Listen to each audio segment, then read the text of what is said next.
नमस्कार। रउआ लोग देख रहल बानी SK सर ऑनलाइन क्लास। जे क्लास में रउआ लोगन के बहुत स्वागत बा।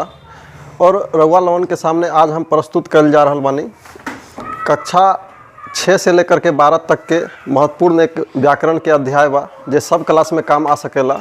तो रउआ लोग ध्यान से देखी। अगर आपके परिवार में कोई विद्यार्थी लोगन बा तो उनको के जरूर दिखाई। ये वीडियो उनको के बहुत सारा काम में आवे वाला बा। तो आज हम जिस टॉपिक पे रउआ लोगन के सामने शेयर कइल जा रहल बानी ओकर नाम है कारक। कारक व्याकरण के बहुत महत्वपूर्ण लेसन बा। तो रउआ लोग ध्यान से देखें। तो सबसे पहले कारक केकरा के कहल जाला। तो जे शब्द क्रिया के उत्पत्ति में, जे शब्द क्रिया के जन्म दे में बहुत ज़्यादा सहायक होला ना, ओकरे के कारक कहल जाला। कारक व्याकरण के बहुत इम्पोर्टेंट लेसन में से आवेला। तो कारक के परिभाषा रउआ लोग यहाँ देख भी सकेनी। जो शब्द क्रिया की उत्पत्ति में बहुत सहायक होते हैं, अति सहायक होते हैं, उसको कारक कहते हैं। यानी जे बहुत ज़्यादा सहायक होला क्रिया के जन्म दे में, क्रिया के उत्पत्ति में, ओकरे के कारक कहल जाला। अगर उदाहरण से हम देखी तो जैसे हम कुछ रउआ लोगन के सामने उदाहरण लिख ले बानी। जैसे राम ने आम खाया। तो यहाँ पे क्रिया के उत्पत्ति में सबसे ज़्यादा जो सहायक बनल बाटे क्रिया के जन्म दे में, वो राम बनल बा। क्रिया राम ही कर ले बा, काम राम ही कर ले बारन, आम खैले बारन। तो यहाँ पे कारक राम ने भी हो जाए। और दूसरा उदाहरण जैसे और देखा था नहीं, वह कलम से पत्र लिखता है। मतलब लिखन के जो काम बा, वो कलम से हो रहल बा। तो यहाँ पे कलम से भी कारक के अंतर्गत आएला। अब आई रउआ लोगन के सामने हम बतावल चाहता नहीं कारक के कै ठो भेद होएला। तो हिंदी व्याकरण में कारक के 8 भेद होएला, जकर नाम रउआ लोगन के सामने हम बतावल चाहता नहीं। रउआ लोगन के सामने हम सबके परिभाषा भी लिखवा दे। जे विद्यार्थी लोगन बा ओकरा से खास करके अपील बा कि रउआ लोग कॉपी कलम ले करके ई वीडियो के देखब तो रउआ लोगन के परीक्षा में भी बहुत ज़्यादा तैयारी करे में मदद मिली। तो आई देखा तनी कारक के भेद। तो कारक के भेद बा 8 के हम नाम रउआ लोगन के बताएल चाहता नहीं। तो कर्ता, कर्म, करण, संप्रादान। फिर से एक बार 4 ठो के और देख लेता नहीं। कर्ता, कर्म, करण, संप्रादान। बाकी चारों के नाम रउआ लोगन के सामने ई रहल अपादान, संबंध, अधिकरण और संबोधन। फिर से एक बार देख ली अपादान, संबंध, अधिकरण और संबोधन। तो इस तरह से कारक के कुल 8 भेद हो गए। अब 8 भेदन के हम एक एक करके परिभाषा रउआ लोगन के लिखा देता नहीं, ताकि आपके एग्जाम के पॉइंट ऑफ व्यू से बहुत ज़्यादा जरूरी हो सकेला, महत्वपूर्ण हो सकेला। तो सबसे पहले रउआ लोग लिखी कर्ता। कर्ता लिख के डैश दे दी। तो कर्ता के परिभाषा काम करे वाला के कर्ता कहल जाला, अर्थात काम करने वाले को कर्ता कहते हैं। फिर से आप लिख लीजिए एक बार, काम करने वाले को कर्ता कहते हैं। जैसे कोई भी एग्जाम्पल, जैसे मैं आप लोगों को पढ़ा रहा हूँ, हम रउआ लोगन के पढ़ाता नहीं, तो हम क्या हो गए नहीं, कर्ता कारक हो गए नहीं। दूसर चीज़ कर्म में चलता नहीं। तो कर्म जकरा पर काम के फल पड़ेला, जिस पर कर्म का फल पड़ता है उसे कर्म कारक कहते हैं। जैसे मैं पत्र लिखता हूँ, मैं पत्र लिखता हूँ। तो यहाँ पे लिखे के फल पत्र पर पड़ रहल बा, तो पत्र का हो जाए, कर्म कारक हो जाए। इसके अलावा करण कारक। तो करण कारक कर्ता जे साधन से, जे हथियार से या जे औजार से कोई काम करेला, वह शब्द के करण कारक कहेला। रउआ लोग लिखल चाहता नहीं तो लिख ली हिंदी भाषा में। कर्ता जिस साधन से, हथियार से, औजार से किसी भी कार्य को करता है तो उसे ही हम करण कारक कहते हैं। जैसे हो जाएगा, जैसे यहाँ पे रउआ लोगन के हम पहले लिख ले रहनी, वह कलम से पत्र लिखता है।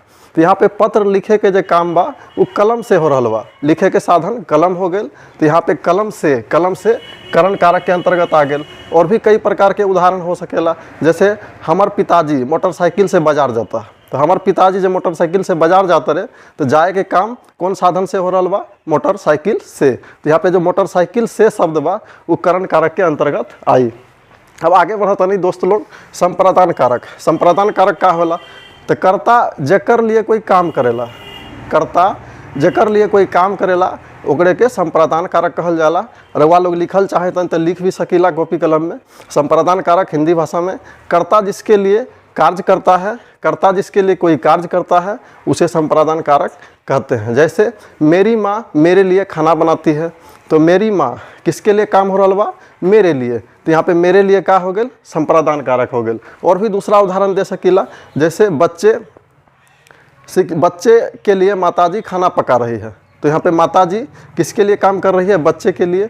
तो बच्चे के लिए क्या हो जाएगा, संप्रदान कारक। अब दूसर देखा तनी रउआ लोगन के 4 गो हम रउआ लोगन के डिटेल दे दिले बानी। आई देखा तनी शेष 4 गो कारक के। तो 5वां नंबर में आता दोस्त लोगन अपादान कारक। अपादान कारक के परिभाषा रउआ लोग पहले समझ जाए, फिर हम लिखवा दें।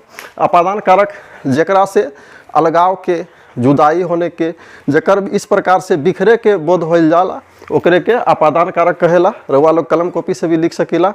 अपादान कारक किसे कहते हैं? तो जिस शब्द से जुदाई, अलगाव या बिखराव का बोध व्यक्त हो उसे अपादान कारक कहते हैं। जैसे पेड़ से पत्ते गिरते हैं, यहाँ पे जो पत्ता बा वो पेड़ से अलग हो रहल बा, पेड़ से दूर हो रहल बा, तो यहाँ पे कौन सा कारक लागू हो जाता थे? अपादान कारक। और भी कई प्रकार के एग्जाम्पल हो सकेला, जैसे गंगा हिमालय से निकलती है तो गंगा क्या होता? हिमालय से दूर हटाता, तो दूर जैसे ही हटाता अलगाव उत्पन्न हो जाता, तो यहाँ पे अपादान कारक के लागू हो जाता थे अपादान कारक। आगे आता दोस्त लोगन संबंध कारक। संबंध कारक का है? तो संबंध कारक जिस शब्द से एक शब्द का संबंध दूसरे शब्द से पता चलता है। जो शब्द किसी का संबंध दूसरे शब्द से बताता है उसे संबंध कारक कहते हैं। अगर रउआ लोगन के भोजपुरी में समझाई तो जे शब्द अपना संबंध दूसर शब्द से बताएला ओकरे के कहल जाला संबंध कारक। जैसे वह मेरी कलम है, तो यहाँ पे मेरी जो शब्द बा दोस्त लोगन, तो मेरी संबंध बता रहल बा कलम से, तो मेरी का हो जाई? मेरी हो जाई संबंध कारक।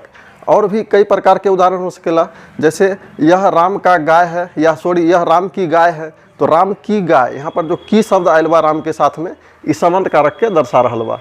आई आगे बढ़तानी अधिकरण कारक का है। तो अधिकरण कारक क्रिया जिस स्थान पर हो उस स्थान को अधिकरण कारक कहते हैं। आप लोग इसको लिख भी सकते हैं कॉपी कलम से। क्रिया यानी कि कोई भी काम जिस जगह पे हो रही है उसी जगह को अधिकरण कारक कहते हैं। अगर इसको भोजपुरी में बताई तो जे काम जिस स्थान पर हो रहल बा, अगर कोई काम कोई जगह पे हो रहल बा तो उस जगह के ही का कहल जाला? अधिकरण कारक। जैसे उदाहरण से समझी, जैसे बच्चे स्कूल में पढ़ते हैं या बच्चे विद्यालय में पढ़ते हैं। यहाँ पे बच्चे कहाँ काम कर रहे हैं पढ़ने का? विद्यालय में। तो विद्यालय क्या हो जाएगा? विद्यालय में हो जाएगा अधिकरण कारक। और भी कई प्रकार के एग्जाम्पल, जैसे वृक्ष पर पक्षियाँ बैठी है, तो पक्षी बैठे के काम कहाँ कर रहल बा? तो वृक्ष पर कर रहल बा, तो वृक्ष पर का हो जाई दोस्त लोगन? अधिकरण कारक। और अंतिम बचल बटे 8 नंबर में संबोधन कारक। तो जिस शब्द से किसी भी चीज़ को संबोधित करने का भाव व्यक्त हो, किसी भी चीज़ को पुकारने या चिल्लाने का भाव व्यक्त हो, उसे संबोधन कारक कहते हैं। इसको आप अपने कॉपी कलम में लिख भी सकते हैं। जैसे हे राम आप कहाँ गए थे? हे श्याम तुम वहाँ जाओ। इस प्रकार से ये संबोधन कारक का परिभाषा हो गया। तो आप लोगों के सामने मैंने कारक के सभी प्रकार का परिभाषा हिंदी में और भोजपुरी में भी आपको समझाने का कोशिश किया है। आप लोगों को कैसा लगा, रउआ लोगन के कैसन लागल, ये बात के रउआ लोग कमेंट बॉक्स में ज़रूर बताएं। और एक बात ज़रूर रउआ लोगों से हम विनती कहल चाहतनी कि हम बराबर एजुकेशनल वीडियो लगातार आप लोगन के खातिर हम बनावे के कोशिश कर रहल बानी। रउआ लोगों से बस एक ही अपील बा कि आप हमारे चैनल के सब्सक्राइब करी, लाइक करी, शेयर करी। रउआ लोगन के अपन चैनल के नाम एक बार फिर बता देवल चाहतनी। हमारे चैनल के नाम है SK सर ऑनलाइन क्लास। ये रउआ लोग इस चैनल के सर्च करी यूट्यूब पर, शायद हो सकेला पहले नंबर पे ही आई। और रउआ लोग इस चैनल के बार बार देखें। अगर आपके घर में 5 क्लास, 6 क्लास, 7 क्लास, यहाँ तक कि 12 क्लास तक के भी कोई स्टूडेंट बा, तो रउआ लोग उनकर ये वीडियो दिखाई तो बहुत उन लोगों के समझ में आई। कहीं ना कहीं जो स्कूल से पढ़ के आवता उनका के अगर यूट्यूब में दोबारा अगर रिवाइज कर लेता तो उनका के दिमाग में और भी ज़्यादा ये बात एक्टिव हो जाए और परीक्षा में कहीं ना कहीं अच्छा से लिख पाई। धन्यवाद। रउआ लोगन के सामने यही वीडियो है। धन्यवाद, थैंक यू, जय हिंद, बाय बाय।